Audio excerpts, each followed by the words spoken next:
Thank you for joining us here on the NPTE Final Frontier podcast. My name is Emily, and today I will be diving into the cardiac rehab phases. So let's kick off this episode with a practice question. A patient is 4 weeks post myocardial infarction. They are in an outpatient rehab clinic performing monitored aerobic exercise on a treadmill, along with light resistance training. Which phase of cardiac rehabilitation is the patient currently in? Option A, phase 1. Option B, phase 2. Option C, phase 3. Or option D, phase 4. Okay, let's start with breaking down each of these phases to get a better idea of what phase our patient is in.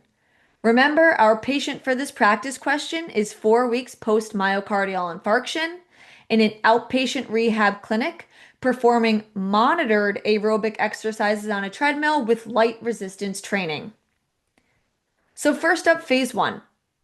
Phase 1 is in an inpatient setting. This is right after the cardiac event, such as a myocardial infarction or MI, a CABG, or so many other conditions. Focus here is on safe mobility, self-care, education, and preventing deconditioning. Think short bouts of walking in the hospital, vitals constantly being monitored, and teaching energy conservation.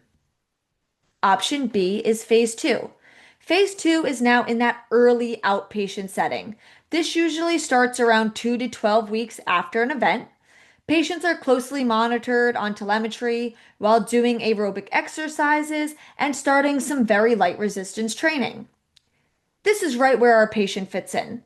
Remember that patient is 4 weeks post MI or myocardial infarction, doing structured monitored exercises with some light resistance training. So option B is the correct answer choice. But let's review phase 3 and 4. Phase 3 is also in the outpatient setting, but this is a little bit later on. Here, there's going to be less supervision. Our patients are going to be progressing through aerobic and resistance training programs and begin working towards more independence. And now, option D, or phase 4. Phase 4 is lifelong maintenance. At this point, patients are exercising independently with the goal of reducing risk factors and living a healthy lifestyle. So again, option B, phase 2 would be the correct answer choice here. So let's review those key points.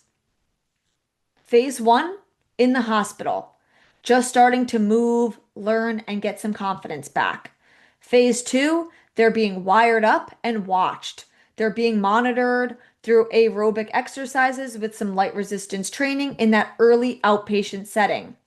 Phase 3, we're starting to take those training wheels off. Less supervision, they're starting to progress independently. And now phase 4 is that life phase. They are now independent with lifelong fitness goals, working on those overall health and management strategies. So another way to think of this is thinking of our cardiac rehab phases like learning to ride a bike. Phase 1 is they're just standing next to the bike, starting some hospital mobility. Phase 2, now they're on the bike, but that bike has those training wheels. They're still going through some close monitoring.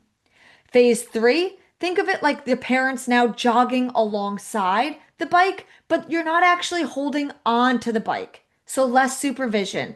And then phase 4, those parents are no longer jogging at the side of the bike. They have let their child go. That kid is now riding off on their own. They are independent, and that is phase 4.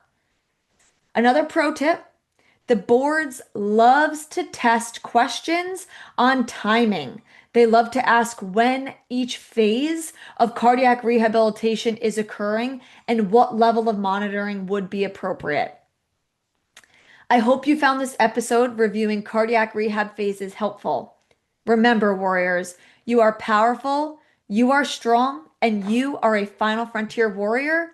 You will pass. Thank you very much for listening. For more information on the NPTE Final Frontier, please visit npteff.com.